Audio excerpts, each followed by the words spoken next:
বল্টুর স্যার একদিন বল্টুকে জিজ্ঞাসা করলো, বল্টু তোমার বাবার নাম কি?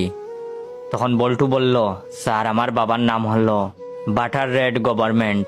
তখন স্যার আশ্চর্য হয়ে বললেন, তার মানে? তখন বল্টু বলল, স্যার এটাও বুঝলেন না? বুঝাইতেছি। বাটার মানে মাখন, রেড মানে লাল, গভর্নমেন্ট মানে সরকার, তাহলে আমার বাবার নাম মাখনলাল সরকার। তখন স্যার বললেন, ওহ বুঝলাম, তাহলে তোমার মায়ের নাম কি? তখন বল্টু বলল, স্যার আমার মায়ের নাম হলো স্টার মাইন্ড ওয়াইফ। তখন স্যার বললেন, তার মানে আবার কি? তখন বল্টু বলল, স্যার এটাও বুঝলেন না? দাঁড়ান বুঝাইতেছি। স্যার স্টার মানে তারা, মাইন্ড মানে মন, ওয়াইফ মানে বিবি, তাহলে আমার মায়ের নাম হলো তারামন বিবি। তখন স্যার বললেন, ওহ বুঝলাম, তাহলে তোমার ভাইয়ের নাম কি? তখন বল্টু বলল, আমার ভাইয়ের নাম ফাদার বাস। স্যার বললেন, তার মানে? তখন বল্টু বলল, স্যার এটাও বুঝলেন না? বুঝাইতেছি স্যার।